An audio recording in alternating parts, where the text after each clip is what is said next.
হ্যাঁ,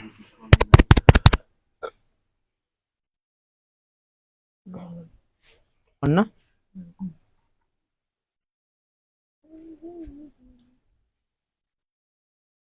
আসসালামু আলাইকুম সুপ্রিয় শিক্ষার্থী, কেমন আছেন সবাই? সবাই একটু দ্রুত জয়েন হয়ে যান। আপনাদের ক্লাস 7টায় ছিল, 7টায় একটু দ্রুত জয়েন হয়ে যান।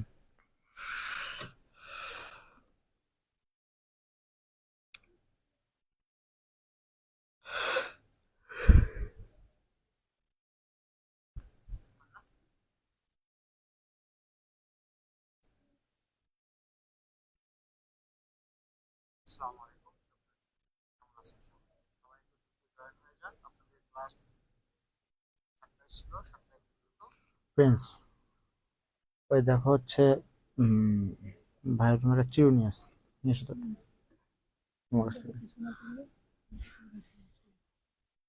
না, এখানে।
এখনো দেখা যাচ্ছে না।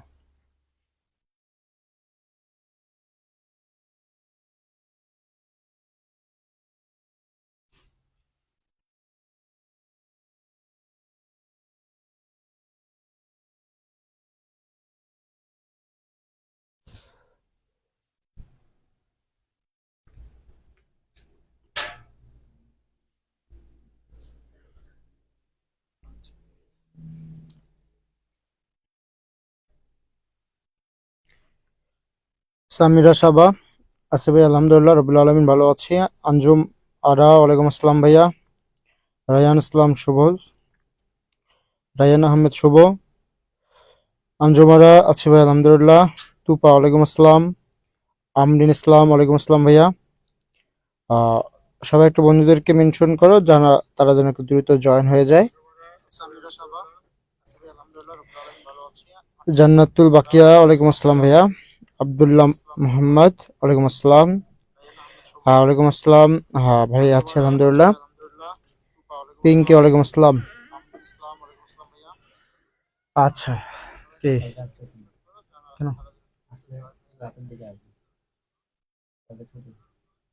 ছুটি ওই জন্য?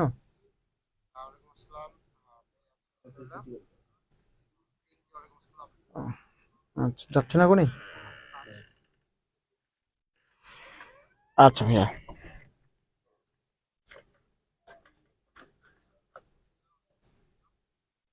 সবাই একটু দ্রুত বন্ধুদেরকে মেনশন করো যেন খুবই দ্রুত জয়েন হয়ে যায়, কারণ টপিকটা যেহেতু সমাস, পরে জয়েন হইলে বুঝবে না।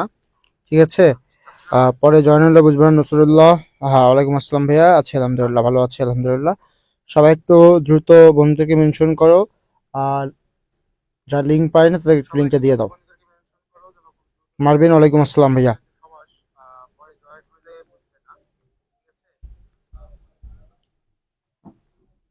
শুরু করা যাক।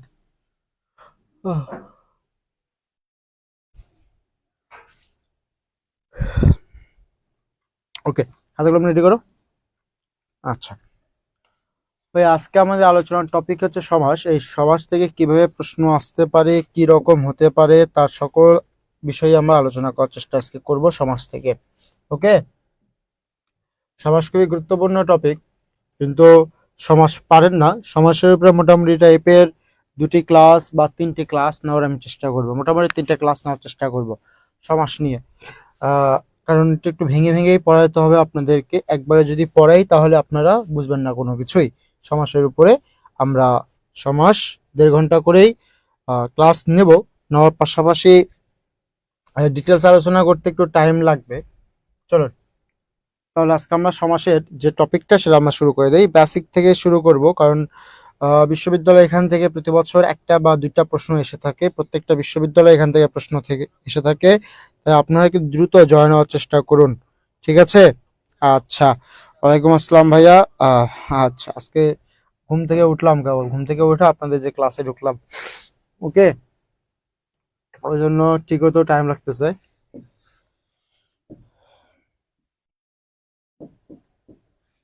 ওকে, শুরু করি ভাইয়া।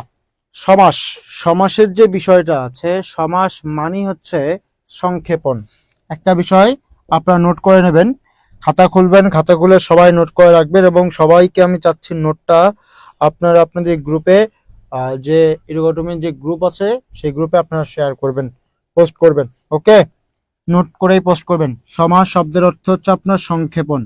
আমি টু দা পয়েন্টে পড়ানোর চেষ্টা করছি আপনাদেরকে। সমাস শব্দের অর্থ হচ্ছে সংক্ষেপণ, সংক্ষেপণ বা সংক্ষেপ করা বা একপদীকরণ।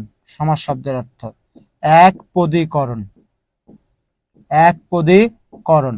ওকে, সমাস শব্দের অর্থ, সমাস শব্দের অর্থ সংক্ষেপণ বা একপদীকরণ। কেন, তার আলোচনাগুলো আমরা পর্যায়ক্রমিক করছি, খেয়াল করে দেখবেন। আর সমাস ব্যাকরণের শব্দতত্ত্বে আলোচ্য বিষয়। কোন তত্ত্বে আলোচ্য বিষয়? শব্দতত্ত্ব, ঠিক আছে? শব্দতত্ত্ব বা রূপতত্ত্বে আলোচ্য বিষয়। যেটাই শব্দতত্ত্ব সেটাই আপনার রূপতত্ত্ব। শব্দতত্ত্ব যাহা, রূপতত্ত্বই কি তাহা, একই বিষয়, সমাস। ওকে, চলুন এখানে একটা সমাসের প্রশ্নটা হচ্ছে সমাসের জ্ঞান বা সমাসের জ্ঞান বা প্রতীতি। এই ভাই, যা জ্ঞান তাহাই হচ্ছে প্রতীতি, যা জ্ঞান তাহাই কি আপনার প্রতীতি। প্রতীতি মানে হচ্ছে জ্ঞান, প্রতীতি মানে কি জ্ঞান, প্রতীতি মানে জ্ঞান। ফোনটা রাখ, ফোনটা রেখে এই ক্লাসটা দেখ, খালি এখানে ফোন রাখ, ঠিক আছে?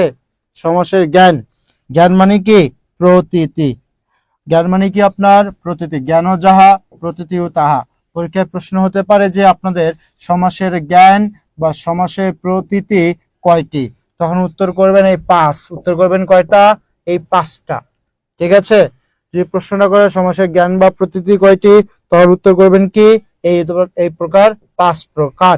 ওকে, ব্যাস বাক্য, ব্যাস বাক্যের অপর নামে বিগ্রহ বাক্য, বিগ্রহ বাক্যের অপর নামে সমাস বাক্য। আপনারা ভুল করে থাকেন যে ব্যাস বাক্যের অপর নাম কি বিগ্রহ বাক্য, বিগ্রহ বাক্যের অপর নাম কি সমাস বাক্য। মাথায় খেয়াল করে রাখেন, সবচেয়ে যে বড় যে অংশটা, সবচেয়ে যে বড় একটা অংশ যে থাকে, সবচেয়ে বড় অংশটাই হাতের মানে ডান পাশে, ইকুয়ালের ডান পাশে যে বড় অংশটা, সেটাই হচ্ছে আপনার কি ভাই ব্যাস বাক্য। সেটাই আপনার কি ব্যাস বাক্য বা বিগ্রহ বাক্য, ব্যাস বাক্য বা বিগ্রহ বাক্য বা সমাস বাক্য। হাতের অত ইকুয়াল সাইনের ডান পাশে যে অংশটা থাকে সেটাই কি আপনার ব্যাস বাক্য, বিগ্রহ বাক্য বা সমাস বাক্য। ওকে, বোঝা গেছে এতটুকু? যে বুঝে দেখেন তাহলে আলহামদুলিল্লাহ। এখন সমাস শব্দের অর্থ সংক্ষেপণ কেন বলছি, ভালো করে খেয়াল করে দেখবেন। দেখেন, আর হাতের যে বামে ইকুয়াল সাইনের যে বাম অংশ, সেই বাম সাইডে একটু খেয়াল করে দেখবেন। এই যে মা ও বাবা, এখানে কয়টা পদ আছে ভাই? 3টা পদ আছে। কয়টা পদ আছে? 3টা পদ আছে। এই জায়গায় এসে মা বাবা একটা পদে রূপান্তরিত হয়ে গেছে, একটা পদে রূপান্তরিত হয়ে গেছে, ঠিক আছে? মা ও মা বাবা। ওই জন্য এই অংশটাকে বলছি আমরা সমস্ত পদ। কি বলছি? সমস্ত পদ, সমস্ত পদ বা সমাসবদ্ধ পদ, সমস্ত পদ বা সমাসবদ্ধ পদ। ওকে, সমস্ত পদ বা সমাসবদ্ধ পদ বা সমাস নিষ্পন্ন পদ, এই অংশটুকুকে বলছে। ওকে, ক্লিয়ারলি বুঝতে পেরেছেন কিনা একটু আমাকে জানাবেন তো। আপনারা এতটুকু কি বুঝতে পেরেছেন? একটু বলবেন, ঠিক আছে? এটা একটু বলবেন যে বুঝতে পেরেছেন কিনা, এটা একটু বলেন। তাহলে মা বাবা এই অংশের আমার সমস্ত পদ, মা ও বাবা, এটা ব্যাস বাক্য। পরীক্ষা আসতে পারে ব্যাস বাক্যের অপর নাম কি বিগ্রহ বাক্য, বিগ্রহ বাক্যের অপর নাম সমাস বাক্য। মাই স্টুডেন্ট, এতটুকু যদি ক্লিয়ার হয়ে থাকে ভালো করে খেয়াল করে দেখবেন। দেখেন ব্যাস বাক্যে পদ কয়টা? আপনার তিনটা। এই যে ব্যাস বাক্যে পদ কয়টা? আপনার তিনটা। এই পদগুলোকে আমরা আলাদা আলাদা ভাবে বলতে পারি সমস্যমান পদ। ব্যাস বাক্যের পদগুলোকে আমরা আলাদা আলাদা সুনির্দিষ্ট ভাবে আলাদা আলাদা করে বলতে পারি সমস্যমান পদ। কি বলি আমরা? সমস্যমান পদ। ওকে, তাহলে ব্যাস বাক্যে দেখেন এখানে কয়টা পদ আছে? আমাদের তিনটা পদ আছে। এই তিনটা পদকে আমরা আলাদা আলাদা ভাবে কি বলছি? সমস্যমান পদ। আর সমস্ত পদে এসে সেটা একটা পদে রূপান্তরিত হয়ে গেছে। কয়টা পদে? একটা পদে রূপান্তরিত হয়ে গেছে। মা বাবা হাইফেন দিয়ে একটা পদে রূপান্তর করা হয়েছে। ওই জন্য এটাকে বলা হয়েছে সমাস শব্দের অর্থ সংক্ষেপণ, সমাস শব্দের অর্থ এক পদীকরণ। সমাস শব্দের অর্থ সংক্ষেপণ, সমাস শব্দের অর্থ এক পদীকরণ। মাই স্টুডেন্ট, বুঝতে পেরেছেন সম্ভবত? অনেককে বোঝা গেছে? আচ্ছা, এখন দেখবেন এই সমস্ত পদে ওখান থেকে দুটি পদ এসে এক জায়গায় হয়েছে। একটা হচ্ছে মা, আর একটা হচ্ছে কি? বাবা। এই মা যেহেতু শুরুতে আছে ওই জন্য তাকে বলছি আমরা পূর্বপদ। কি বলছি আমরা? পূর্বপদ। আর বাবা যেহেতু পরে আছে, দ্বিতীয় অংশে আছে, ওই জন্য তাকে বলছি আমরা পরপদ বা উত্তর পদ। পরপদ বা উত্তর পদ। এটা হচ্ছে আপনার 22 না 23 যেন জিএসটির প্রশ্ন এসেছে। পরপদের অপর নাম কি? উত্তর পদ। পরপদের অপর নাম উত্তর পদ। তাহলে সমাসের যে জ্ঞান বা সমাসের যে প্রতীতি পাঁচটি, সেগুলো আপনাদের কাছে ক্লিয়ার হয়ে যাওয়ার কথা। 1 নাম্বার ব্যাস বাক্য। 1 নাম্বারটা কি? ব্যাস বাক্য। ব্যাস বাক্যের অপর নাম বিগ্রহ বাক্য বা সমাস বাক্য, যেটা সবসময় বড় একটা অংশ। এখান থেকে যখন ছোট একটা অংশে রূপান্তরিত হয়ে যাচ্ছে তাকে বলছে সমস্ত পদ। ঠিক আছে, এই সমস্ত পদ ছোট একটা অংশে রূপান্তর হয়ে গেছে, ওই জন্য তাকে বলছি কি? সমস্ত পদ। এই সমস্ত পদকেই আবার বলছি সমাসবদ্ধ পদ বা সমাস নিষ্পন্ন পদ। বুঝতে পেরেছেন? যেহেতু ছোট একটা অংশে রূপান্তর হয়ে গেছে ওই জন্য সমাসকে বলছি আমরা সংক্ষেপণ বা এক পদীকরণ বা মিলন। সমাস অর্থ ব্যাস বাক্যের পদগুলোকে আমরা আলাদা আলাদা ভাবে বলতে পারি সমস্যমান পদ। ব্যাস বাক্যের পদগুলোকে আমরা আলাদা আলাদা ভাবে আমরা কি বলি? সমস্যমান পদ। ওকে, ভালো করে বুঝতে পেরেছেন? তারপর একটা জিনিস খেয়াল করে দেখেন, সমস্ত পদের শুরুর যে পদটা আছে তাকে বলি পূর্বপদ, শেষে যে আছে তাকে বলি পরপদ বা উত্তর পদ। আপনারা যদি ক্লিয়ারলি বুঝে থাকেন তাহলে এই প্রশ্নের উত্তর দিবেন যে সমাসের জ্ঞান কয়টি? জ্ঞান কয়টি? উত্তর করুন সবাই। একটু পোলটা ক্রিয়েট করলাম, উত্তর করুন সমাসের জ্ঞান কয়টি?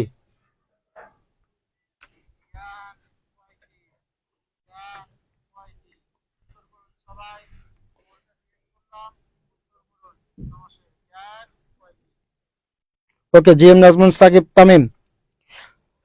হ্যাঁ, 5টি। আরশি রহমান 5টি, ওহিদুল আলম 5টি, তুপা 5টি, মারবিন 5টি, আচ্ছা তামিম 5টি, আচ্ছা ওকে 5টি করে, ওকে আসিফ ইকবাল 5টি, আচ্ছা 5টি উত্তর। এতটুকু বুঝতে পেরেছেন? আরে ভাই, পদ মানে কি? পদ হচ্ছে একটা বাক্যে ব্যবহৃত আলাদা আলাদা শব্দগুলোকে আমরা পদ বলি। একটা বাক্যে ব্যবহৃত প্রতিটা শব্দকে আমরা পদ বলি। ওকে, মাহির 5টি, সুজন, ঠিক আছে, বললাম তো একটা বাক্যের আলাদা আলাদা করে শব্দগুলোকে আমরা বলি পদ। বাক্যে ব্যবহৃত প্রত্যেকটা শব্দকে পদ বলি। ওকে, ঠিক আছে, বুঝতে পেরেছেন?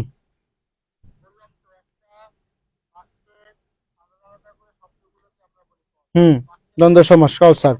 ওকে, তাহলে এখন যে জিনিসটা, আরেকটা জিনিস খেয়াল করতে হবে, এইটুকু যে ক্লিয়ারলি বুঝে থাকেন, বোঝা গেছে? বোঝা গেছে? আচ্ছা, এখন আরেকটা জিনিস মন দিয়ে খেয়াল করে দেখবেন ভাই, সমস্ত যে পদগুলো আছে, ঠিক আছে, সমাস সবসময় এক জায়গায় সেটে লিখতে হবে। ঠিক আছে, কোন প্রকার সমস্ত পদের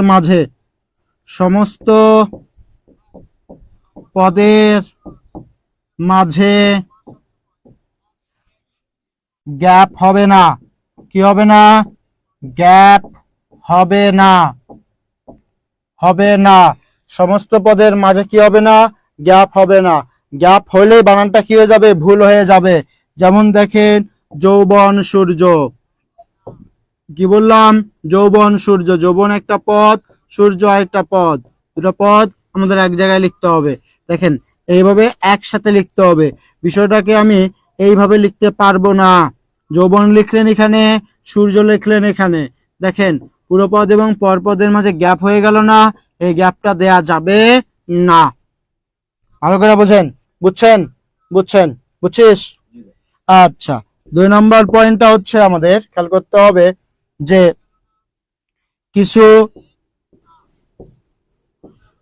কিছু সমাসের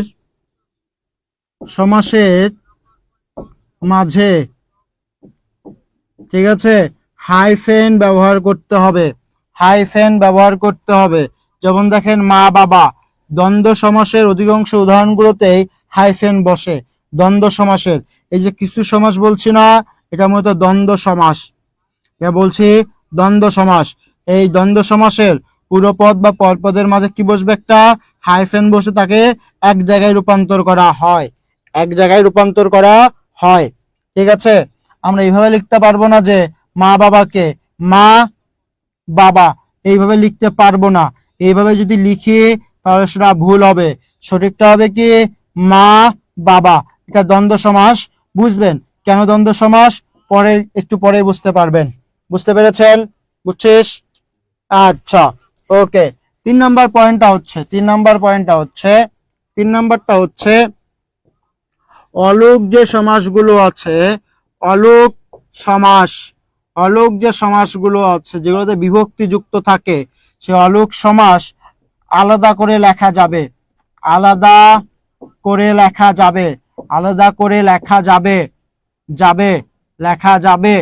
অলোক সমাসগুলো আলাদা করে লেখা যাবে। অলোক সমাসগুলো আপনি আলাদা করে লিখতে পারবেন। যেমন দেখেন ভাই, সোনার তরী। ঠিক আছে, এর মাঝে কোনো প্রকার হাইফেনও বসবে না বা এক জায়গায় সাথে লেখাও যাবে না। সোনার তরী। যেমন কানে কলম। বুঝতে পেরেছেন কিনা আমি জানি না, আপনাকে বুঝতে পেরেছেন? যদি বুঝে থাকেন তাহলে বলবেন। আপনি এইভাবে লিখতে পারবেন না কানে কলমকে আপনি এইভাবে লিখতে পারবেন না। কানে কলম হাইফেন দিতে পারবেন না, বা এইভাবেও লিখতে পারবেন না। কানে কলম এইভাবেও লিখতে পারবেন না। লিখলে সেটা ভুল হয়ে যাবে, যেহেতু এগুলোতে বিভক্তি যুক্ত আছে। এই দেখেন, বিভক্তি যুক্ত আছে, ওই জন্য এগুলোকে আপনারা আলাদা করে লেখার চেষ্টা করবেন। তাহলে আমরা 3টি নিয়ম এখানে পেলাম।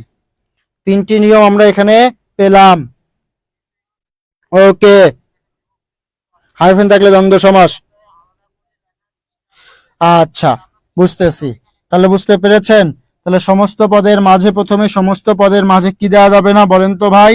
সমস্ত পদের মাঝে গ্যাপ দেওয়া যাবে না। সমস্ত পদের মাঝে কি দেওয়া যাবে না?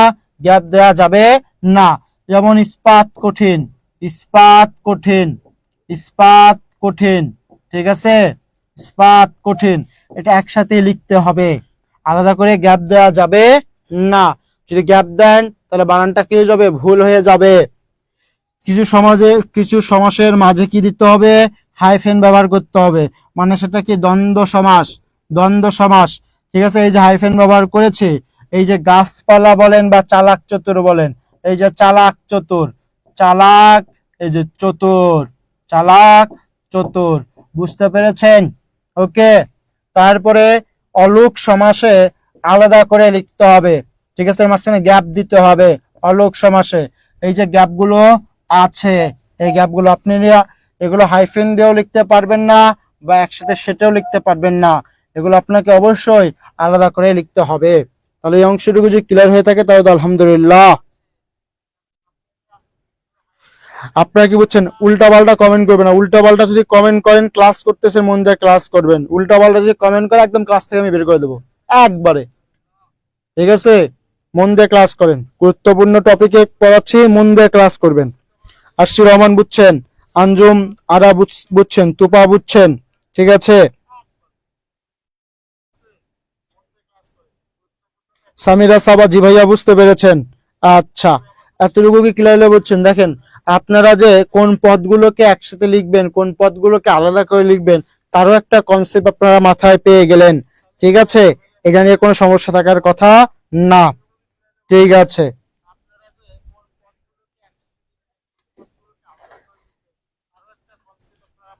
সমস্ত সমাস নিষ্পন্ন পদগুলো একসাথে লিখতে হবে। সমাস নিষ্পন্ন পদগুলো একসাথে লিখতে হবে, সমাসের ক্লাসগুলোই বুঝতে পারবেন।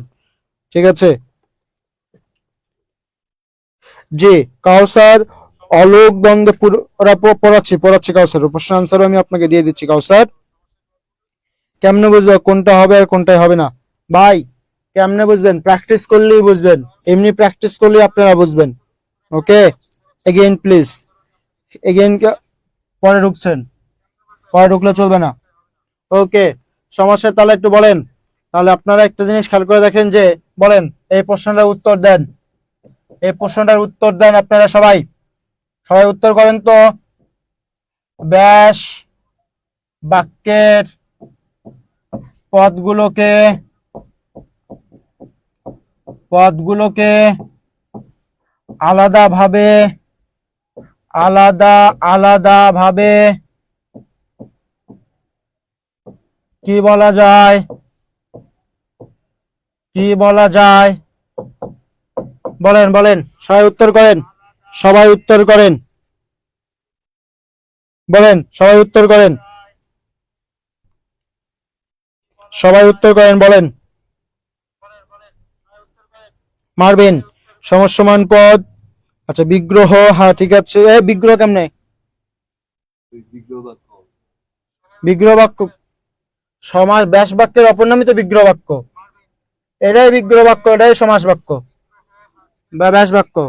সমসমান পদ, সমসমান পদ, এক কাউসার সমসমান পদ হবে, সমসমান পদ, সমসমান পদ। ওকে, ঠিক আছে, সমসমান পদ। ওকে, ফোন রাখ, ফোন রেখে তুই এখানে ক্লাস কর। ওকে, সমসমান পদ বুঝছেন? এখন চলে আসেন নেক্সট। এই জায়গাটা এখন ক্লিয়ার করে নেবেন। তিনটা ক্লাস দেবো সমাসের উপরে। কোন সমাস কোন পদ প্রধান। ঠিক আছে, এই জায়গার ঝামেলাটা আমি আপনাদেরকে ক্লিয়ার করে দিচ্ছি, ভালো করে বোঝেন। ভাই, পুরাতন যে বইটা আছে না, পুরাতন বই, ভালো করে বোঝ। পুরাতন যে বইটা আছে না, পুরাতন ব্যাকরণ, পুরাতন ব্যাকরণ বলতে আমি বোঝাতে চাচ্ছি আপনাদের, পুরাতন ব্যাকরণ বলতে আমি বোঝাতে চাচ্ছি মুনির চৌধুরী স্যারের বইটা, মুনির চৌধুরী স্যারের বই, মুনির স্যারের বই।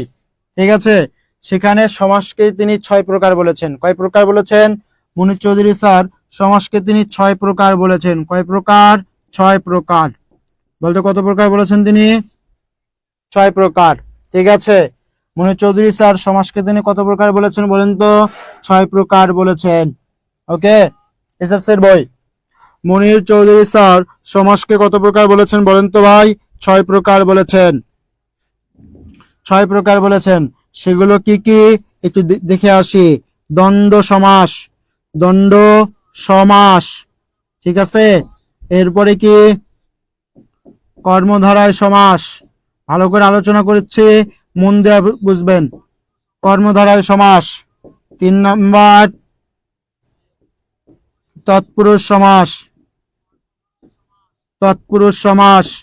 4 নাম্বার দ্বিগু সমাস, দ্বিগু সমাস।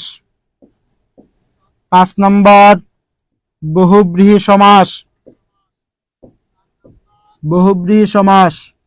6 নাম্বার অব্যয়ীভাব সমাস, অব্যয়ীভাব সমাস। ঠিক আছে, এই 6 ভাগে তিনি ভাগ করেছেন। পুরাতন ব্যাকরণে মনির চৌধুরী স্যার তিনি এই 6 প্রকার ভাবে তিনি সমাসকে ভাগ করেছেন। আরো দুটা অপ্রধান সমাস আছে, সে অপ্রধান সমাস আছে দুইটা। অপ্রধান, যেখান থেকে আপনাদের পরীক্ষায় প্রশ্ন আসে অপ্রধান সমাস, সেই অপ্রধান সমাস হচ্ছে দুইটা। এক নাম্বার হচ্ছে প্রাদি সমাস, প্রাদি সমাস। দুই নাম্বার প্রাদি সমাস, দুই নাম্বার নিত্য সমাস, দুই নাম্বার নিত্য সমাস। এটা হচ্ছে এই দুই প্রকার। এই দুই প্রকার হচ্ছে আপনার কি অপ্রধান সমাস, অপ্রধান সমাস। ওকে, এটা বলেছেন। তবে মনির চৌধুরী স্যার আরো একটি কথা তিনি এখানে বলেছেন, সেই কথাটা হচ্ছে কি, মনির চৌধুরী স্যারের আরো একটা কথা তিনি বলেছেন, সেই কথাটা হচ্ছে সমাস মূলত, তিনি আরো একটা কথা বলেছেন, সমাস মূলত বা প্রধানত চার প্রকার। সমাস মূলত চার প্রকার। ভালো করে বোঝেন, মনির চৌধুরী স্যার আরো একটা কথা বলেছেন, সমাস মূলত, লিখতেছিস, সমাস মূলত কত প্রকার? চার প্রকার। তিনি আর একটা কথা বলেছেন যে সমাস মূলত কত প্রকার? চার প্রকার। সেগুলো কি কি বলেছেন তিনি, সেগুলো আলোচনা করছে, খেয়াল করেন। দ্বন্দ্ব সমাস, দ্বন্দ্ব সমাস। দুই নম্বর, এগুলো বিস্তারিত আলোচনা করছে যেন আপনাদের একাডেমিক সহকাবার হয়ে যায়, কারণ সমাজ আমি 3টা ক্লাস নেব বা 4টা ক্লাস নেব, যতদিন শেষ না হয়।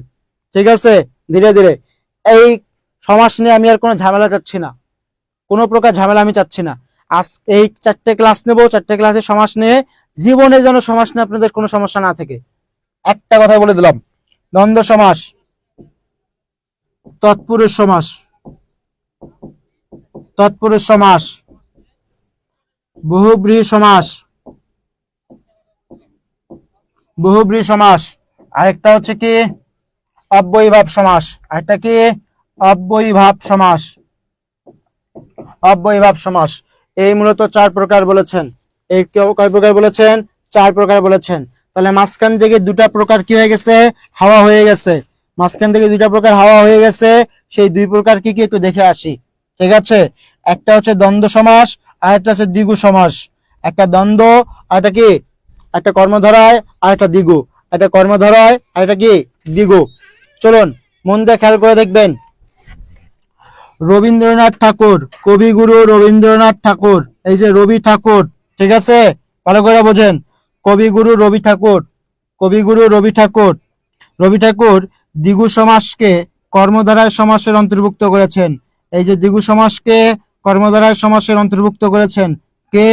রবীন্দ্রনাথ ঠাকুর, রবীন্দ্রনাথ ঠাকুর। তাহলে আপনারা উত্তর করেন তো, দ্বিগু সমাসকে কোন কবি কর্মধারায় সমাসের অন্তর্ভুক্ত করেছেন? সবাই উত্তর করুন, সবাই উত্তর করুন, পার্ট বাই পার্ট উত্তর করুন।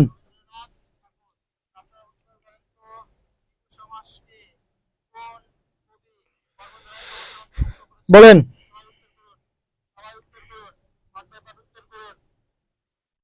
হ্যাঁ, মারবিন, রবি ঠাকুর, ঠিক আছে। আবার অনেক ব্যাকরণবিদ, অনেক ব্যাকরণবিদ, অনেক ব্যাকরণবিদ মানে বৈয়াকরণ, অনেক ব্যাকরণবিদ, যা থেকে বলতে পারি বৈয়াকরণ, বৈয়াকরণ, ঠিক আছে। অনেক বৈয়াকরণিক বা অনেক ব্যাকরণবিদ এই কর্মধারায় সমাসকে আবার তৎপুরুষ সমাসের অন্তর্ভুক্ত করেছেন। পাশাপটা লিখে নেন যে অনেক ব্যাকরণবিদ কর্মধারায় সমাসকে তৎপুরুষ সমাসের অন্তর্ভুক্ত করেছেন। অনেক ব্যাকরণবিদ কর্মধারায় সমাসকে তৎপুরুষ সমাসের অন্তর্ভুক্ত করেছেন। তাহলে এই দুই প্রকার সমাস কোন সমাসের ভিতরে আছে বলেন তো? তৎপুরুষ সমাসের ভিতরে আছে। এই দুই প্রকার সমাস কোন সমাসের ভিতরে আছে? তৎপুরুষ সমাসের ভিতরে আছে। ওই জন্য সমাস মূলত কয় প্রকার? চার প্রকার। সেগুলো হচ্ছে দ্বন্দ্ব সমাস, তৎপুরুষ সমাস, বহুব্রীহি সমাস আর অব্যয়ীভাব সমাস। এই চার প্রকার ভাবে তিনি মূলত চার প্রকার তিনি বলেছেন। আপনারা কি বুঝতে পেরেছেন কিনা একটু বলবেন?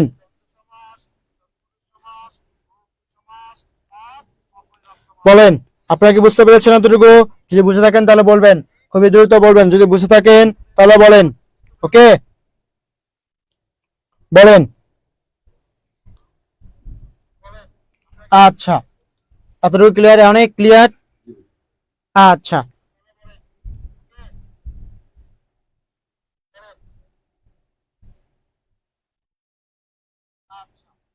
ওকে, ক্লিয়ার করে দেবো ভাইয়া, ক্লিয়ার করছি। ওকে, ক্লিয়ার করে দিচ্ছি, এতটুকু ক্লিয়ার। এখন চলে আসো, এখন নূতন ব্যাকরণ বইয়ে খেয়াল করে দেখেন, নূতন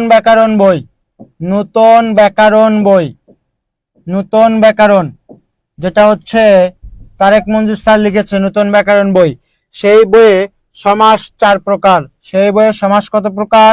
4 প্রকার। নূতন ব্যাকরণ বইয়ে সমাস কত প্রকার? 4 প্রকার। নূতন ব্যাকরণ বইয়ে সমাস কত প্রকার? 4 প্রকার। সেগুলো কি কি একটু দেখে আসি। এক নাম্বার প্রথমেই তিনি বলেছেন দ্বন্দ্ব সমাস, ঠিক আছে। 2 নম্বরে বলেছেন কর্মধারায় সমাস। 3 নাম্বার বলেছেন তৎপুরুষ সমাস। 4 নাম্বার অব্যয়ীভাব সমাস, ঠিক আছে।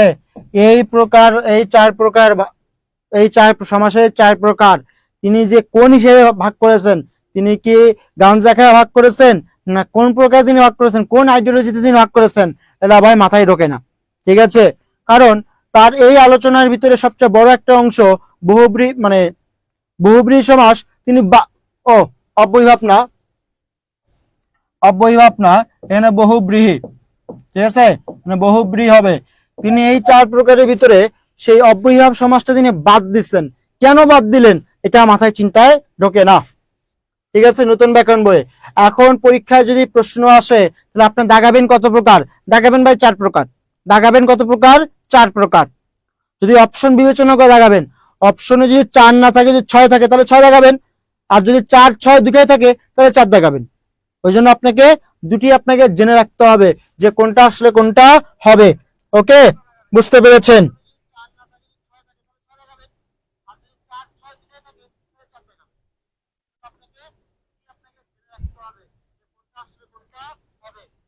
ওকে, তাহলে এই যে খেয়াল করে দেখেন, তাহলে আমরা বুঝতে পারলাম যে পুরাতন ব্যাকরণ বইয়ে সমাস 6 প্রকার বলেছেন মনির চৌধুরী স্যার। এই হচ্ছে সমাসের 6 প্রকার, মূলত তিনি বলেছেন 4 প্রকার, এই হচ্ছে 4 প্রকার, ঠিক আছে। আর নতুন ব্যাকরণ বইয়ের সমাস এই 4 প্রকার, নতুন ব্যাকরণ বইয়ের সমাস এই 4 প্রকার। এখন পরীক্ষায় যদি প্রশ্ন আসে সমাস কত প্রকার, তাহলে দাগাবেন ভাই 4 প্রকার। তাহলে দাগাবেন কত প্রকার? 4 প্রকার দাগাবেন। পরীক্ষা আসলে দাগাবেন কত প্রকার? 4 প্রকার দাগাবেন। কত প্রকার দাগাবেন? 4 প্রকার দাগাবেন। এই কথা অনেকবার বললাম, তাও আপনারা বুঝতে পারেন না।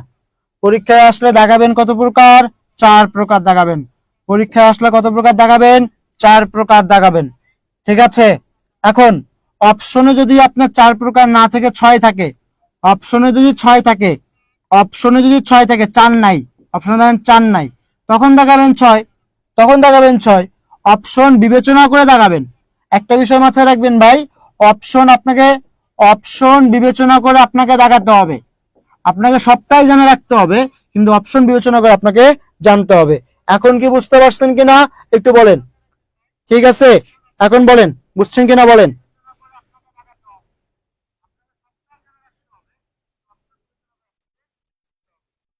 এ 5 কেন থাকবে? 5 কোনটা আলোচনা আছে? বুঝলাম না, 5 কোনটা নেই।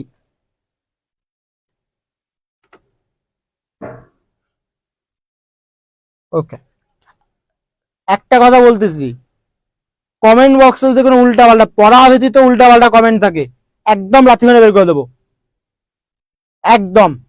ফার্স্ট ইয়ারের রূপে ফিরে আসতে বলেন না, ফার্স্ট ইয়ার সেকেন্ড ইয়ারে খুবই খারাপ ছিলাম, এখন সেই অবস্থায় যাইতে বলিয়েন না। পড়াটা মন দিয়ে করেন। এখানে আপনারা পড়তেছেন, টাকা দিয়ে পড়তেছেন, মেয়ে ফাজদামি করার জন্য পড়তেছেন, বুঝি না। পোলা আপনার ফাজদামির মতো থাকেন কেন? আপনার 2 মাস পর আর পরীক্ষা, আপনি এখনো ফাজদামির মোডে আছেন।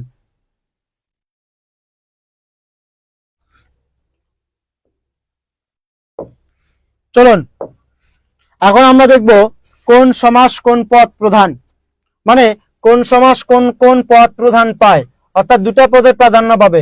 হয় কোন সমাসে পরপদের প্রাধান্য পাবে, না হয় কোন সমাসে পূর্ব পদের প্রাধান্য পাবে। এখন আমার দেখার বিষয় কোন সমাস কোন পদ প্রাধান্য পায়। চলুন দেখে আসি কোন সমাস কোন পদ প্রাধান্য পাচ্ছে।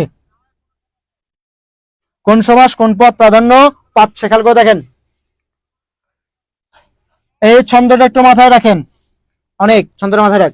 দেখো, দ্বিতকে পর, অব্যয়ীতে পূর্ব, দ্বন্দ্বে উভয়, বহুতে নূতন। ঠিক আছে, দেখেন ভাই, দ্বিতকে পর, দ্বিতকে পর মানে, দ্বিতকে পর মানে আমি কি বোঝাতে চাচ্ছি খেয়াল করে দেখেন।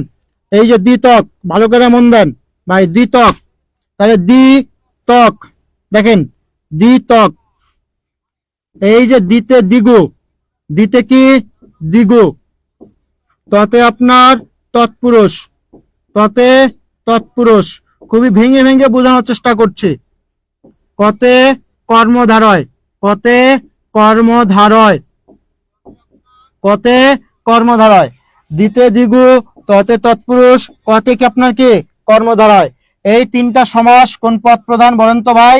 এই দেখেন, পর মানে কি পরপদ প্রধান। এই তিনটে সমাস কোন পদের প্রাধান্য পাবে? পর পদের প্রাধান্য পাবে। কোন পদের প্রাধান্য পাবে? পর পদের প্রাধান্য পাবে। ঠিক আছে, তাহলে দ্বিগু, তৎপুরুষ, কর্মধারায় কোন পদ প্রধান? পর পদ প্রধান। তাহলে দ্বিতকে পর, দ্বিতকে পর। ওকে, বোঝা গেছে? বোঝা গেছে কিনা একটু বলবেন। যেমন দেখেন, রথ দেখা, রথ দেখা। এখন আপনারা একটু নিজেরা আইডিওলজিতে ভাবেন, চিন্তা করেন, বা এখানে কি রথকে প্রাধান্য দিচ্ছে না দেখাকে প্রাধান্য দিচ্ছে? আপনি দেখছেনটা কি? দেখা। আপনি রথের জায়গায় অন্য কিছু বুঝান, মেয়ে দেখা, সমস্যা আছে? ছেলে দেখা, সমস্যা আছে? নাই। কিন্তু এখানে আপনার সেই দেখা পদেরই প্রাধান্যটা পাচ্ছে, দেখা পদেরই প্রাধান্যটা পাচ্ছে। ওই জন্যই পরপদ, এই যে পরপদ, এখানে পরপদেরই প্রাধান্য পাচ্ছে। ওই জন্য এটা হয় দ্বিগু, না হয় তৎপুরুষ, না হলে কর্মধারায়। সেটা কেন, এটা কোন সমাস, পরে আলোচনা করব। এতটুকু আগে বুঝে থাকেন। এতটুকু বুঝছেন কিনা বলেন? এতটুকু বুঝছেন কিনা বলেন? আচ্ছা,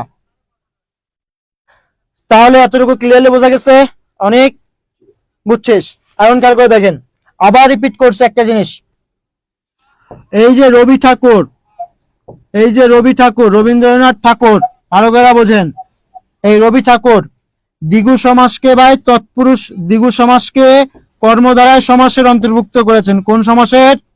কর্মধারায় সমাসের অন্তর্ভুক্ত করেছেন। দ্বিগু সমাসকে কর্মধারায় সমাসের অন্তর্ভুক্ত করেছেন। আবার অনেক ব্যাকরণবিদ এই কর্মধারায়কে তৎপুরুষ সমাসের অন্তর্ভুক্ত করেছেন। কোন সমাসের? তৎপুরুষ সমাসের অন্তর্ভুক্ত করেছেন।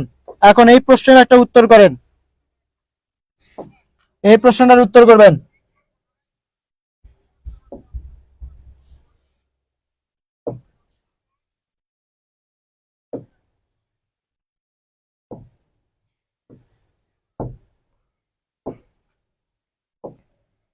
এই প্রশ্নের উত্তর করবেন। দেখেন,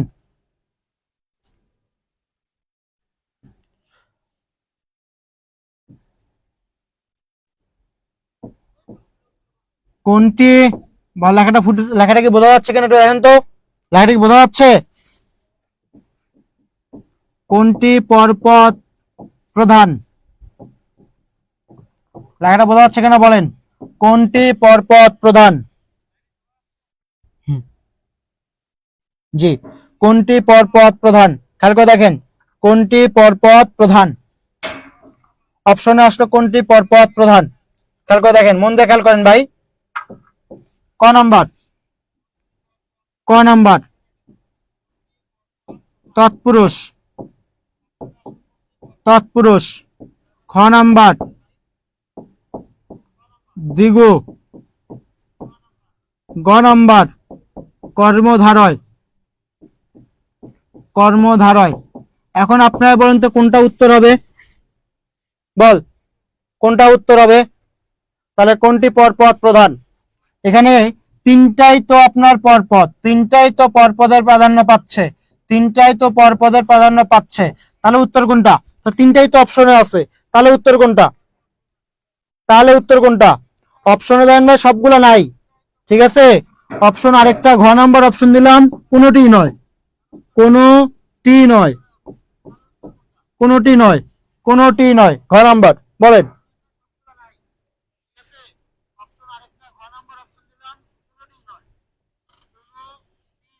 আচ্ছা, এখন একজন বলছেন ক। ঠিক আছে, যারা ক বলছেন তারা রাইট।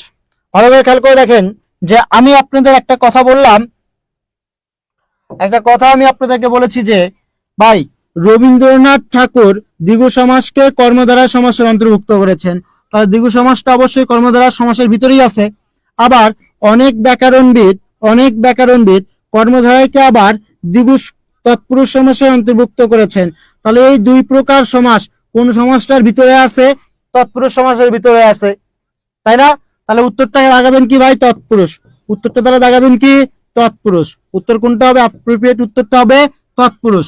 ঠিক আছে, ধরেন অপশনে আপনার সেই তৎপুরুষ সমাসটা হচ্ছে নাই, অপশনে আছে দ্বিগু নালে কর্মধারায়, তখন দাগাবেন কর্মধারায়। তখন দাগাবেন কোনটা? কর্মধারায়। এখন কর্মধারায় নাই, তখন দাগাবেন কি? দ্বিগু। তখন দাগাবেন কি? দ্বিগু। তাহলে এখন বুঝতে পেরেছেন কিনা এটা বলবেন। যদি তৎপুরুষ দ্বিগু কর্মধারায় তিনটে অপশনে থাকে তাহলে উত্তরটা হবে তৎপুরুষ। এরপরে তৎপুরুষ নাই, দ্বিগু এবং কর্মধারায় আছে, তাহলে দেখাবেন কর্মধারায়। কর্মধারায় নাই, তখন দেখাবেন দ্বিগু। বুঝছেন কিনা বলেন? যে আচ্ছা, একমাত্র রাজকন্যা বুঝতে পেরেছেন, ফাতেমা ইসলাম ঋতু বুঝতে পেরেছেন, তুপা বুঝতে পেরেছেন, আশির রহমান বুঝতে পেরেছেন, তামিম বুঝতে পেরেছেন, নসরুল্লাহ ক্লিয়ার ভাইয়া বুঝতে পেরেছেন। ওকে, যদি বুঝে থাকেন তো আলহামদুলিল্লাহ আলামিন। ওকে, ডান। বুঝছেন? অনেক কি বোঝা গেছে? আচ্ছা, জি, খেয়াল করে দেখবেন। তাহলে দ্বিতকে পর, তাহলে এই অংশটুকু আমার ক্লিয়ার। মানে দ্বিতে দ্বিগু, ততে তৎপুরুষ, কতে আমার কর্মধারায়। এই তিনটে সমাস কোন পদ প্রধান? আমার পরপদ প্রধান। কোন সমাস কোন পদ প্রধান? পরপদ প্রধান। অব্যয়ীতে পূর্ব, ভালো করে বোঝেন ভাই। অব্যয়ীতে পূর্ব মানে আমি এই অব্যয়ীতে, অব্যয়ী বলতে আমি অব্যয়ী ভাব সমাস বোঝাচ্ছি। কোন সমাস? অব্যয়ী ভাব সমাস বোঝাচ্ছি। এই অব্যয়ী ভাব সমাস পূর্ব পদের প্রাধান্য পাবে। কোন পদের প্রাধান্য পাবে? পূর্ব পদের প্রাধান্য পাবে। কোন পদের প্রাধান্য পাবে? পূর্ব পদের প্রাধান্য পাবে। কোন পদ প্রাধান্য পাবে বলেন তো ভাই? পূর্ব পদের প্রাধান্য পাবে। ওকে, আরেকটা কথা বলে দিচ্ছি, এই যে পূর্ব পদের প্রাধান্য পাচ্ছে, যেমন খেয়াল করে দেখেন উপজেলা আকণ্ঠ, খেয়াল করে দেখবেন আকণ্ঠ। ঠিক আছে, উপজেলা আকণ্ঠ। তাহলে এখানে এই যে উপ এবং আ, ঠিক আছে, এগুলো একটা করে অব্যয়, এগুলো কি একটা করে অব্যয়। তাহলে উপজেলা ভাই, জেলার সদৃশ, জেলার সদৃশ, উপজেলা জেলার সদৃশ।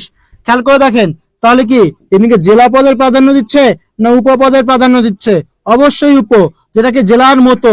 তাহলে এই যে মতো পদেরই প্রাধান্য এখানে বেশি প্রাধান্য পাচ্ছে। আকণ্ঠ মানে কি? কণ্ঠ পর্যন্ত, এখানে আটা কি? পর্যন্ত অর্থ দিচ্ছে। তাহলে এখানে কি ভাই? পূর্ব পদেরই প্রাধান্যটা পাচ্ছে।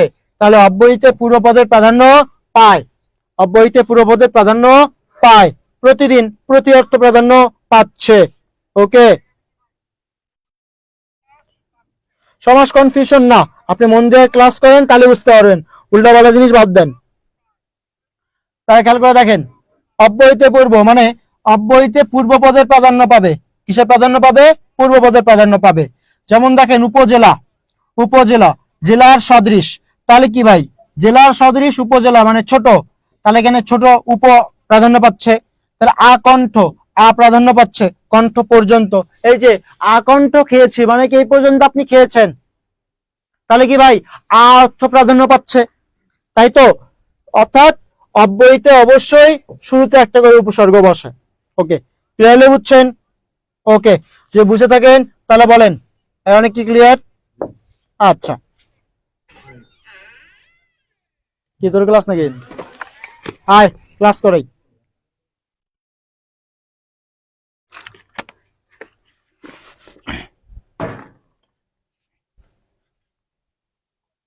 হ্যাঁ,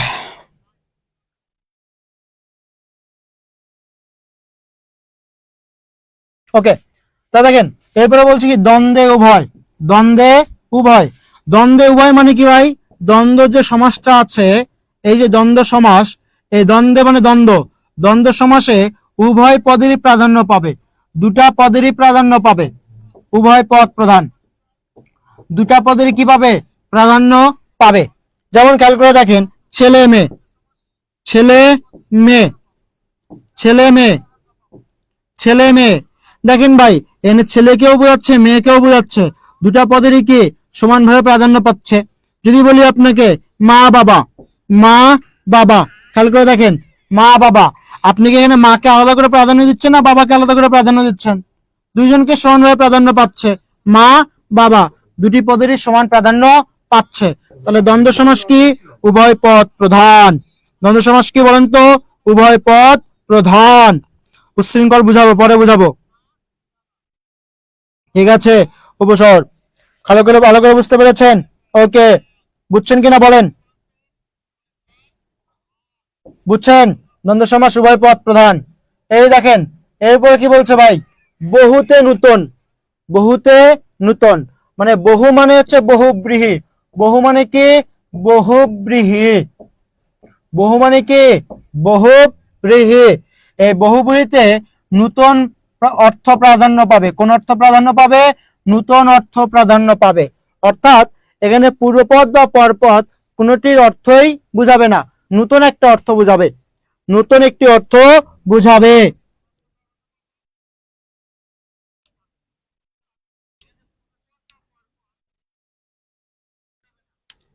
ওকে, বুঝতে পেরেছেন? বহুব্রীহি নূতন অর্থ প্রাধান্য পাবে। যেমন খেয়াল করে দেখেন, বহুতে নূতন মানে নূতন অর্থ প্রাধান্য পাচ্ছে। কিভাবে? খেয়াল করে দেখবেন, একটা উদাহরণ দিলাম ভাই, খোশ মেজাজ। খেয়াল করে দেখেন, খোশ মেজাজ, ঠিক আছে, খোশ মেজাজ। খোশ মানে কি ভাই? খোশ মানে হচ্ছে আনন্দ, খোশ মানে কি, আনন্দ। আর খেয়াল করে দেখেন, এই খোশ শব্দের অর্থ কি আর মেজাজ শব্দের অর্থ কি, আর বোঝেন?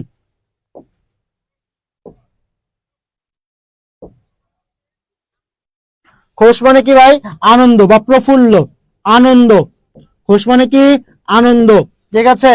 আর মেজাজ শব্দের অর্থ কি? মেজাজ মানে আপনার মস্তিষ্ক বা মাথা, ঠিক আছে, মাথা।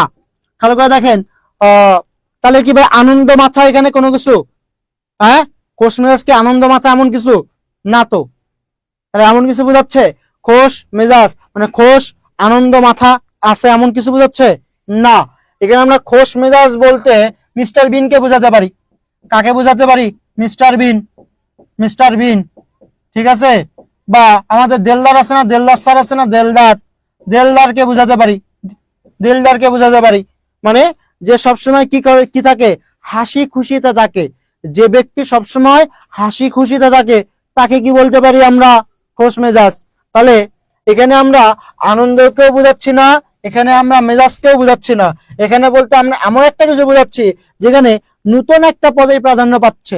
মানে খোশ মেজাজ বলতে আমরা একটা ব্যক্তিকে বোঝাচ্ছি যে ব্যক্তি সবসময় হাসি খুশিতে থাকে, প্রফুল্ল চিত্তে থাকে। যেমন মিস্টার বিন হতে পারে বা দিলদার হতে পারে, আমাদের যে বাংলা সিনেমার যে একজন ফানি ক্যারেক্টার ছিল দিলদার স্যার, এই দিলদারের মতো হতে পারে।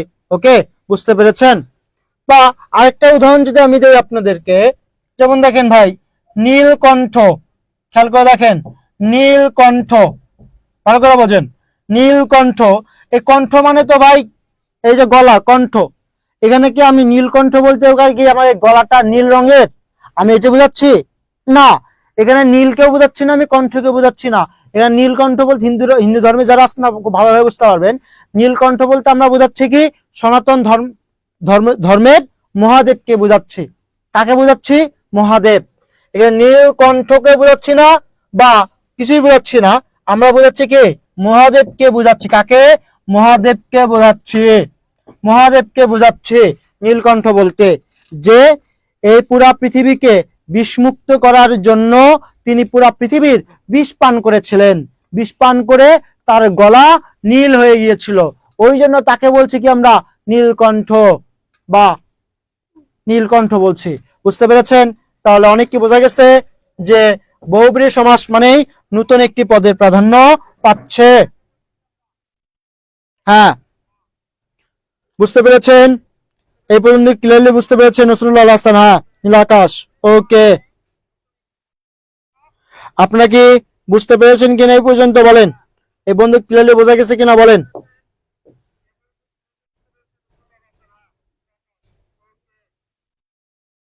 হুম, এই অংশটুকু সবচেয়ে গুরুত্বপূর্ণ অংশ, যে তাহলে দ্বিতকে পর অব্যয়িত পূর্ব দ্বন্দ্বে উভয় বহুতে নূতন। এটা সবাই একটু কমেন্ট বক্সে লিখে পাঠান তো, সবাই একটু কমেন্ট বক্সে লিখে পাঠান, সবাই একটু কমেন্ট বক্সে লিখে পাঠান। দ্বিতকে পর অব্যয়িত পূর্ব দ্বন্দ্বে উভয় বহুতে নূতন, বহুতে নূতন। চা খেতে বলবা আছে কিনা বন্ধ?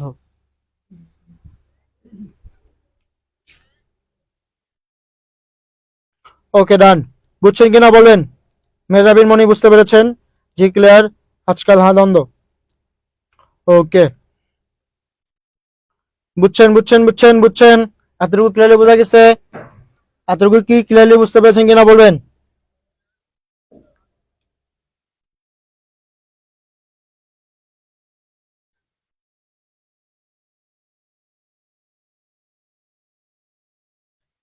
হ্যাঁ, সাবাস। এই যে সাবা, এই অংশটুকু খুবই গুরুত্বপূর্ণ। চলেন এখন আমরা নেক্সট স্লাইডে যাচ্ছি। দ্বন্দ্ব সমাস। ভাই,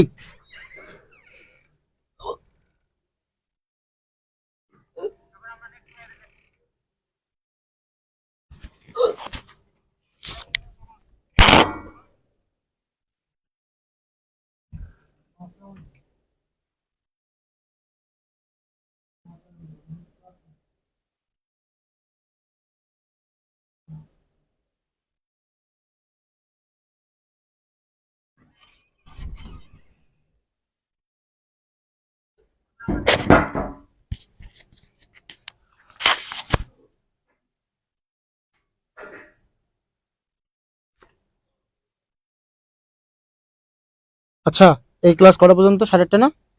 আচ্ছা, ওকে, দ্বন্দ্ব সমাসকে শেষ করে দেব। দেখেন ভাই, দ্বন্দ্ব সমাস, দ্বন্দ্ব মানেটা কি? একটা কথা ভালো করে বোঝেন, আজকের পর থেকে আর সমস্যা হবে না। এই দ্বন্দ্ব মানে হচ্ছে ভাই ঝগড়া বা ক্লাশ, ঝগড়া। ঠিক আছে? দ্বন্দ্ব মানে কি ভাই? ঝগড়া, মারামারি, হানাহানি, কাটাকাটি, রক্তারক্তি, এই বিষয়গুলো দ্বন্দ্ব সমাস। ভালো করে বুঝবেন।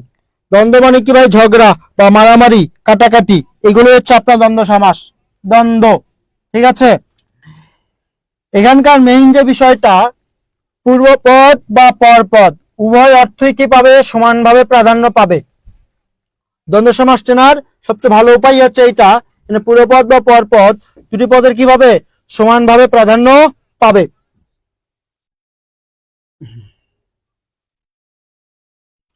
তাহলে দেখেন, স্লাইডটা কি বোঝা যাচ্ছে কিনা একটু বলবেন তো, ভালোভাবে বোঝা যাচ্ছে কিনা একটু বলবেন। স্লাইডটা খুব ভালোভাবে বোঝা যাচ্ছে কিনা বলেন। বোঝা যাচ্ছে? ওকে, হ্যাঁ বোঝা যাচ্ছে, ক্যামেরাতে বোঝা যাচ্ছে। হ্যাঁ,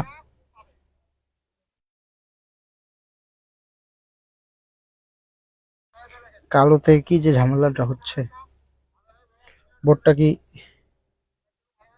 বোর্ড ক্লিন না তো। আচ্ছা, খেয়াল করে দেখেন, মনে খেয়াল করেন ভাই, দ্বন্দ্ব মানে কি? দ্বন্দ্ব মানে হচ্ছে উভয় পদের অর্থই প্রাধান্য পাবে। দ্বন্দ্ব মানে কি? উভয় পদের অর্থে কি পাবে? সমানভাবে প্রাধান্য পাবে। উভয় পদের অর্থে কি পাবে? সমানভাবে প্রাধান্য পাবে। তাকে কি বলবো আমরা? দ্বন্দ্ব সমাস। যেটার উভয় পদের প্রাধান্য পাচ্ছে তাকে কি বলছি আমরা? দ্বন্দ্ব সমাস। ওকে, যখন আমরা এটা ব্যাস বাক্য করবো, খেয়াল করে বোঝেন, যখন এটা আমরা কি করব? ব্যাস বাক্য করব। ব্যাস বাক্য করার সময়, ব্যাস বাক্য করার সময় দুটি পদের মাঝে অবশ্যই ও এবং আর, ও এবং আর, এই তিনটি অব্যয় যুক্ত হবে। এই তিনটি অব্যয় যুক্ত হবে ব্যাস বাক্য করার সময়। ব্যাস বাক্য করার সময় এই পদের মাঝে ও এবং আর, এই তিনটি অব্যয় যুক্ত হবে। এই তিনটি অব্যয় কি হবে? যুক্ত হবে। যেমন খেয়াল করে দেখেন, স্বামী আর স্ত্রী বানাইল যে কোন মিস্ত্রি, স্বামী স্ত্রী। যখন আমরা একটা ব্যাস বাক্য লিখবো, স্বামী স্বামী ও স্ত্রী, যখন ব্যাস বাক্য করলাম মাঝখানে ও একটা চলে আসলো, মাঝখানে ও একটা চলে আসলো। বুঝতে পেরেছেন কিনা একটু বলেন? বুঝছেন? বুঝছেন এতটুকু? বুঝছেন? এখন চলেন, তাহলে এখন আমাদের কাজটা হচ্ছে, আপনাদের ভাই পরীক্ষার হলে এই ব্যাস বাক্য থাকবে না, এই ব্যাস বাক্য থেকে আপনি সমাস নির্ণয় করতে পারবেন না। আমাদের কাজটা এই সমস্ত পদ দেখেই, এই সমস্ত পদ দেখেই কিভাবে বুঝবো যে এই মালটা আমার দ্বন্দ্ব সমাস, এই মালটা আমার এই সমাস, এটা কিভাবে বুঝবো তার উপায়গুলো আমরা শিখে ফেলি। আমাদের লক্ষ্য সমস্ত পদ দেখেই কিভাবে চিহ্নিত করতে পারবো এটা আমার এই সমাস।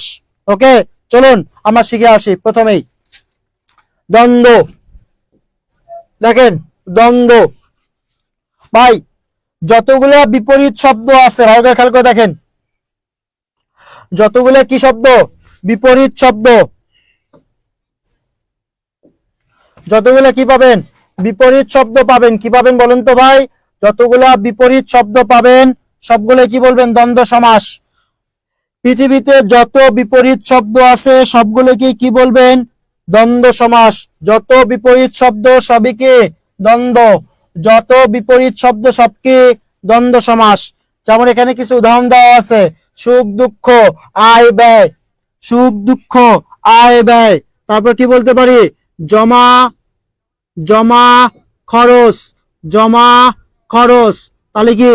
জমা আলাদা, খরচ আলাদা। কেনা বেচা, কেনা কেনা বেচা, কিনা আলাদা, বেচা আলাদা। বিপরীত শব্দ না? বিপরীত শব্দ। তাহলে ওই জন্য তাকে কি বলছি আমরা বলেন তো? কি বলছি বলেন তো ভাই? দ্বন্দ্ব সমাস। তাহলে যত বিপরীত শব্দ সবকে আপনার দ্বন্দ্ব সমাস। যত বিপরীত শব্দ সবকে দ্বন্দ্ব সমাস। যত বিপরীত শব্দ সবকে আপনার দ্বন্দ্ব সমাস।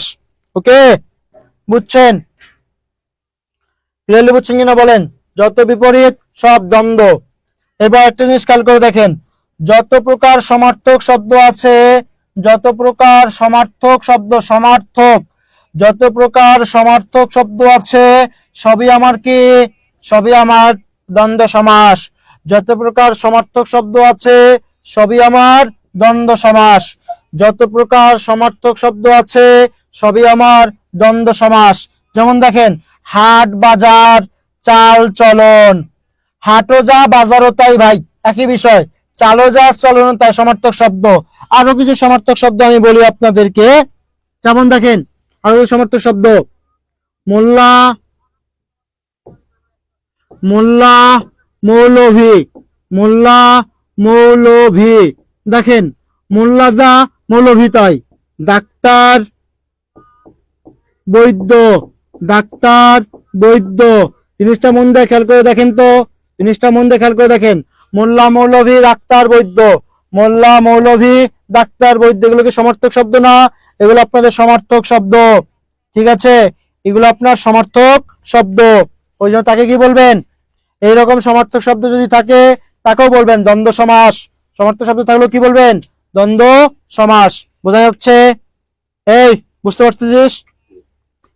আচ্ছা, দ্বন্দ্ব সমাস। এবার খেয়াল করে দেখবেন, প্রায় সমার্থকটাকে, প্রায় সমার্থকটাকে একটু খেয়াল করে দেখেন, প্রায় সমার্থকটাকে। ঠিক আছে, প্রায় সমার্থকটা হচ্ছে, আমি ক্লিয়ার করে বুঝে দিচ্ছি, খেয়াল করে দেখেন। আমি আমার এক বন্ধু আছে, তাকে বললাম, দেখা হলো। এটা 2 নাম্বারটা না প্রথমটা? প্রথমটা। 2 নাম্বারটা হচ্ছে 9:40 এর মধ্যে শেষ করতে বলছে কে ভাই, মেঘনাথ ভাই। কেমনে সম্ভব? এখানে আবার ক্লাস নেই, 8টায় যেটা ছিল না ওটা পিছায় এটাই দিছে। এখানে হচ্ছে আমার 7টা থেকে 8:30, তারপরে কি 8:30 থেকে 10টা। 9:40 এ শেষ। সেটা গুরুত্বপূর্ণ টপিক, কেমন শেষ করবো?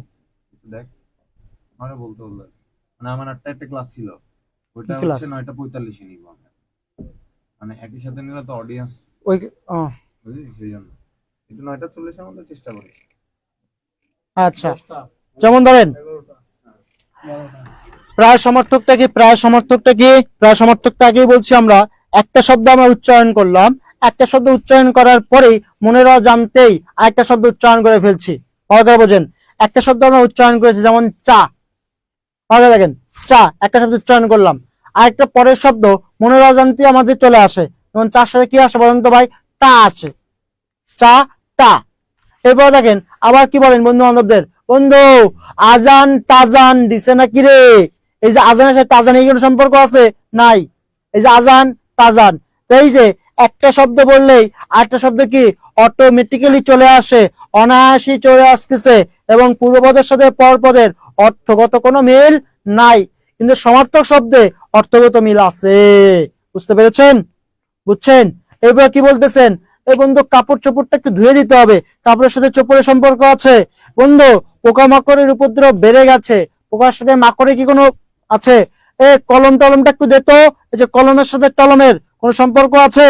বই টই আছে, খাতা তো আছে? নাই। এইরকম বিষয়গুলো কি বলবেন? প্রায় সমার্থক শব্দ, প্রায় সমার্থক শব্দ। বুঝতে পেরেছেন কি? এই যে মিল টিল,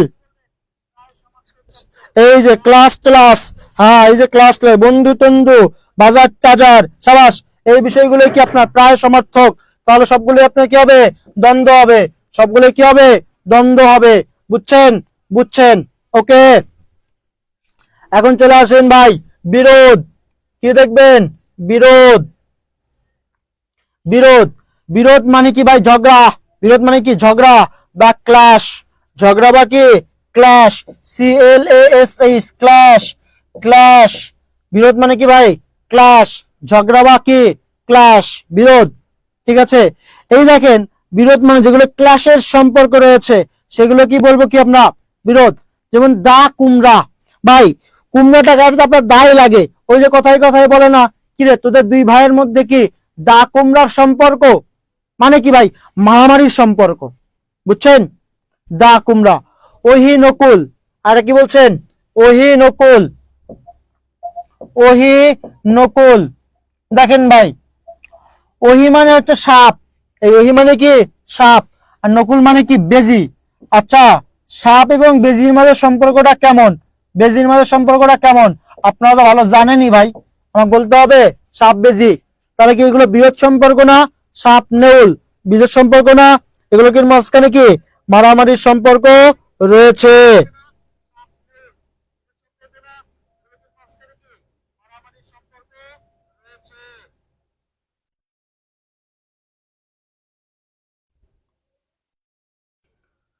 বুঝতে পেরেছেন কিনা একটু বলবেন?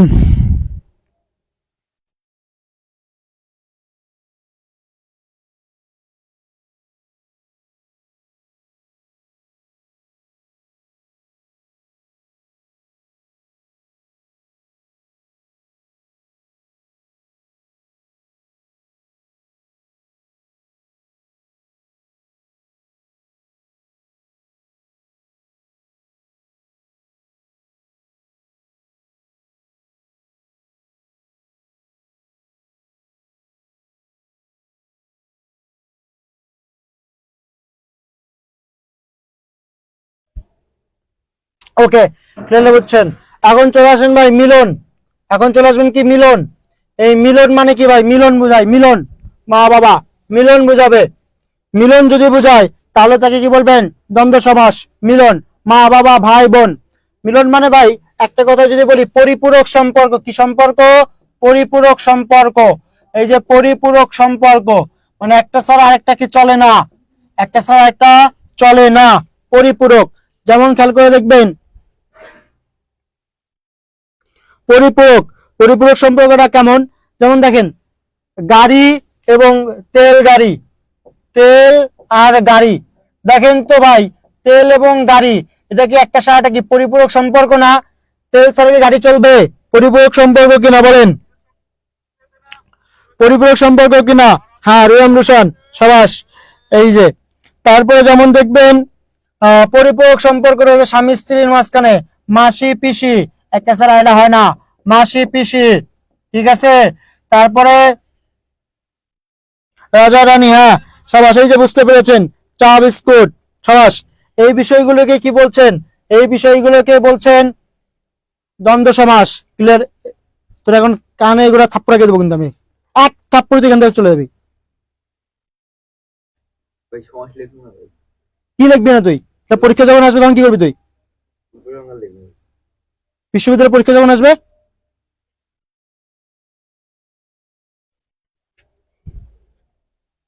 খালা খালু, সাবাস, খালা খালু, এগুলো আপনার দ্বন্দ্ব সমাস। এগুলো আপনার কি সমাস? দ্বন্দ্ব সমাস। ঠিক আছে, মা বাবা বুঝতে পেরেছেন এই পর্যন্ত? কোনো সমস্যা আছে কিনা বলবেন? হ্যাঁ, মামা মামি, ঠিক আছে, বুঝতে পেরেছেন। এরপরে যদি কোনো অঙ্গ প্রত্যঙ্গ বোঝায়, যেমন মাথা, মুন্ডু, নাক, কান, এগুলো আপনার দ্বন্দ্ব সমাস। এগুলো আপনার কোন সমাস? দ্বন্দ্ব সমাস।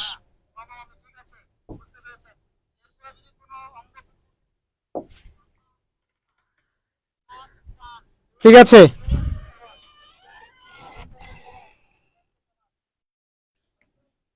আমি তুমি দ্বন্দ্ব সমাস, বুঝতে পেরেছেন?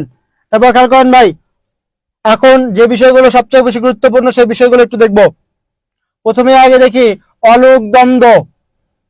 এই অলোক দ্বন্দ্ব সমাসটা কি ভালো করে বুঝবেন। অলোক দ্বন্দ্ব, এই অলোক দ্বন্দ্ব সমাসটা কি একটু ভালো করে বুঝেন।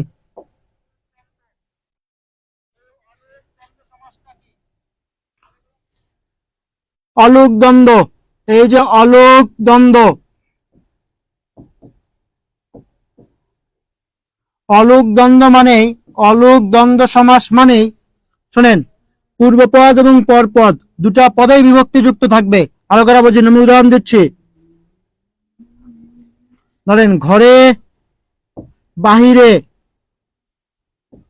ঘরে, বাহিরে, দেশে, বিদেশে, বিদেশে, দেশে, বিদেশে, ঘরে, বাহিরে, দেশে, বিদেশে, হাতে, নাতে, হাতে, নাতে, ঘরে, বাহিরে, দেশে, বিদেশে, হাতে, নাতে। আর কারা বোঝেন? মায়ে,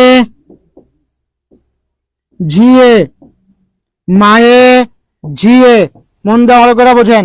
ঘরে, বাইরে, হাতে, নাতে, দেশে, বিদেশে, মন দিয়ে ভালো করে বোঝেন। কি বোঝাতে চাচ্ছে দেখেন ভাই, দেখেন এখানে মূল শব্দটা কি ভাই? ঘর। মূল শব্দটা কি বলেন তো ভাই? ঘর। মূল শব্দটা কি এখানকার? ঘর। এই দেখেন ঘর, ঘরের সাথে কি যুক্ত হয়েছে? বিভক্তি যুক্ত হয়েছে।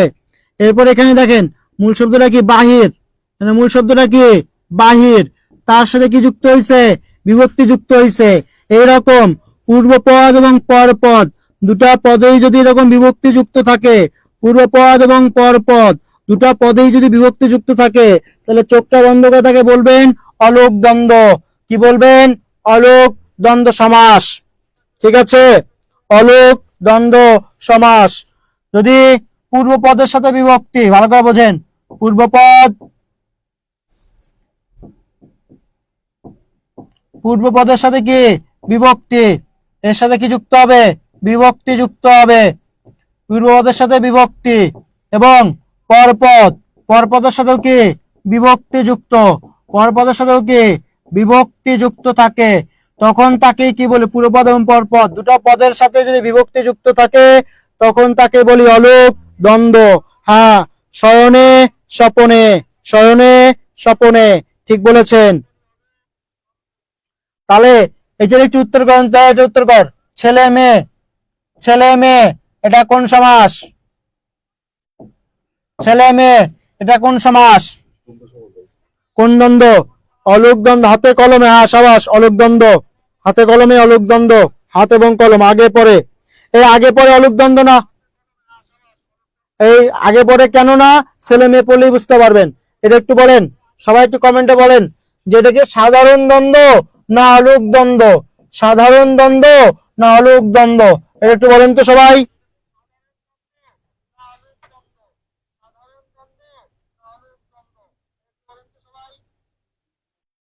নসরুল্লাহ হাসান, দ্বন্দ্ব, অলোক দ্বন্দ্ব, ছেলে মেয়ে, মারবিন বলছেন। ওকে, আধারে আলোয়। আচ্ছা, এখন জিনিসটা খেয়াল করে দেখেন ভাই, আমি সাধারণ দ্বন্দ্ব, হ্যাঁ অনামিকাশীল সাধারণ দ্বন্দ্ব, সাধারণ, হ্যাঁ আমি আপনাদেরকে বলেছি সাধারণ দ্বন্দ্ব, ঠিক আছে।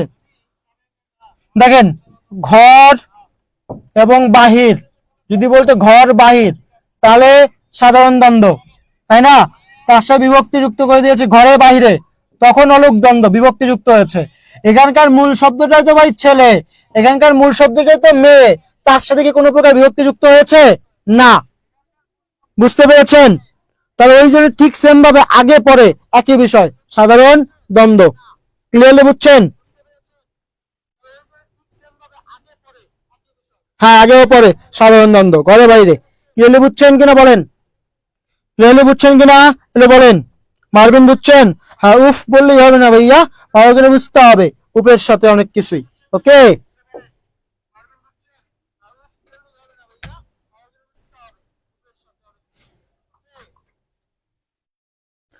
তারপরে দেখেন ভাই একশেষ। একশেষ মানে কি? এক কথায় বলে দেই, অনেকগুলো পদ একটা পদে রূপান্তর, মানে এটা বহু বচন। একশেষ মানে কি? বহু বচন। একশেষ মানে কি? বহু বচন। একশেষ মানে কি বলেন তো ভাই? বহু বচন। একশেষ মানেই বহু বচন, ঘরে বাইরে অলুক দ্বন্দ্ব, ঠিকই তো আছে মারিয়াম? All clear? একশেষ মানে কি বলেন তো ভাই? বহু বচন। আমরা কি বহু বচন না? আপনারা কি বহু বচন না? তারপর যে বলি বাবারা, বাবারা বহু বচন না? বহু বচন না? বহু বচন। এরকম বহু বচন যদি বুঝায়, হ্যাঁ আমি তুমিও সে, তাহলে কি বলবেন? কি একশেষ দ্বন্দ্ব, একশেষ দ্বন্দ্ব। এরকম বহু বচন বুঝালে একশেষ দ্বন্দ্ব, বহু বচন বুঝালে কি দ্বন্দ্ব?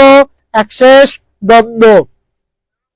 তাহলে অলুক দ্বন্দ্ব আমাদের ক্লিয়ার হয়ে গেছে, একশেষ দ্বন্দ্ব আমাদের ক্লিয়ার হয়ে গেছে। ওকে, বুঝতে পেরেছেন? দুটি পদ থাকতে হবে, এরকম দুটি পদ। ক্লিয়ার? ক্লিয়ার? ছেলেরা, ছেলেরা কেন? এ মায়েরা ছেলেরা কেমনে হয়? সর্বনামের বহু বচন মানে সর্বনাম যেখানে অনেকগুলো পদ থাকবে, ছেলে তো ওখানে একটাই পদ। আমরা, আমি, তুমি ও সে, তিনটা পদ আছে। আপনারা, তুমি ও সে, ঠিক আছে, এরকম থাকতে হবে। হুম,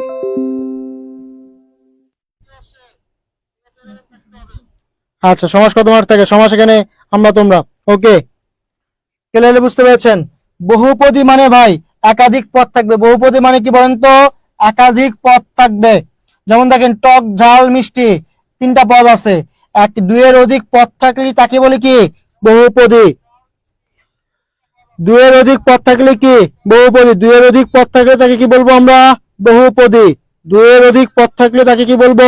বহুপদী। যেমন টক ঝাল মিষ্টি, ঠিক আছে। এরপর যদি বলতে পারি হাত কান মাথা, হাত কান মাথা, দুটা পদ আছে, তিনটা পদ আছে, ওখানে পাঁচটা থাকতে পারে, ওই জন্য তাকে বলছি আমরা বহুপদী দ্বন্দ্ব। বহুপদী দ্বন্দ্ব। এটাকে ব্যাস বাক্য করবেন কেমনে? এইভাবে, হাত কান ও মাথা, হাত কান ও মাথা। ব্যাস বাক্য শিখে হলেন সাহেব বিবি গোলাম। ঠিক আছে, সাধারণ দ্বন্দ্ব তো বোঝানোর কিচ্ছু নাই, তা তো বুঝতেই পেরেছেন। ঠিক আছে, বুঝতে পেরেছেন? নিপাতনে সিদ্ধ বোঝেন? নিপাতনে সিদ্ধ, এই দেখেন নিপাতনে সিদ্ধ ডিরেক্ট মুখস্থ করে ফেলবেন। কুশীলভ, কুশ ও লভ, দেখেন মাঝে একটা দীর্ঘই চলে আসছে এক্সট্রা ভাবে, যেগুলো অন্যান্য উদাহরণগুলোতে আপনারা পান নাই, ওই জন্য তাকে বলছে নিপাতনে সিদ্ধ দ্বন্দ্ব। অহরাত্র, অহ ও রাত্রি, এখানে দেখেন হালকা বোঝেন। দিবারাত্র, দিবা ও রাত্রি। অহর্নিশ, অহর্নিশি। দম্পতি, জয়া ও পতি। কিছুই মিল পাচ্ছেন না, ওই জন্য এগুলোকে বলবেন, ওই জন্য এই উদাহরণগুলোকে কি বলবেন? নিপাতনে সিদ্ধ। নিপাতনে সিদ্ধ উদাহরণ কটা মুখস্থ করবেন, এই উদাহরণ কটা ঠাড়া মুখস্থ করে ফেলবেন, মুখস্থ করে ফেলবেন, ডিরেক্ট মুখস্থ। কুশীলভ, কুশলভ, রামের দুই ছেলে, রামের দুই ছেলে, কুশলভ, রামের দুই ছেলে। ওকে, সমাস পরীক্ষায় 5 নাম্বার থাকবে ভাইয়া। সাধারণ ভাই এগুলো বাদ দিয়ে এমনি এমনি নর্মাল, এমনি নর্মাল, যেমন দেখেন লতা পাতা, ছেলে মেয়ে, কলম, এগুলো যেমন বই খাতা কলম এই বিষয়গুলোই বোঝাচ্ছে সাধারণ দ্বন্দ্ব।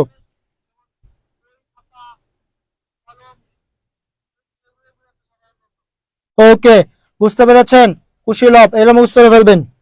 তাহলে আপনারা কি ক্লাসটা যদি বুঝে থাকেন তাহলে আলহামদুলিল্লাহ। নিপাতনে দ্বন্দ্ব, নিপাতনে সিদ্ধ দ্বন্দ্ব, হ্যাঁ বলেন ক্লাসটা কি বুঝতে পেরেছেন কিনা বলেন। আজকের ক্লাসটা আমরা এই পর্যন্ত রাখবো। নেক্সট ক্লাসে কলম পেন্সিল, হ্যাঁ নেক্সট ক্লাসে আমরা গাছপাতা এগুলো সাধারণ দ্বন্দ্ব। ওকে, পরীক্ষা হলে ডিরেক্ট লিখে ফেলবেন যে দ্বন্দ্ব সমাস। ঠিক আছে,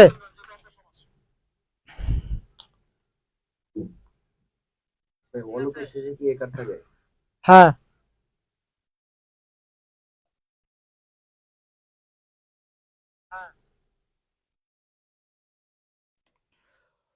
ওকে, জি ভাইয়া বুঝতে পেরেছেন। আজকে আমরা ক্লাসটা এই পর্যন্ত রাখবো। নেক্সট ক্লাস অবশ্যই আমি নেব। সেই নেক্সট ক্লাসে আবার সমাস আলোচনা করব, বিস্তারিত আলোচনা করব। আজকে যতটুকু বিস্তারিত আলোচনা হয়েছে এইভাবে বিস্তারিত আলোচনা হবে। আপনারা ক্লাসে মন দিয়ে থাকবেন তাহলেই হবে। আর হচ্ছে পিডিএফ, আবার বলছি পিডিএফটা আপনাদের ড্রাইভে আপলোড করা হয়েছে। আমি আর হোয়াটসঅ্যাপে না দিলাম, পিডিএফটা আপনাদের ড্রাইভে আপলোড করা হয়েছে। ড্রাইভ থেকে আপনারা ডাউনলোড করে নেবেন।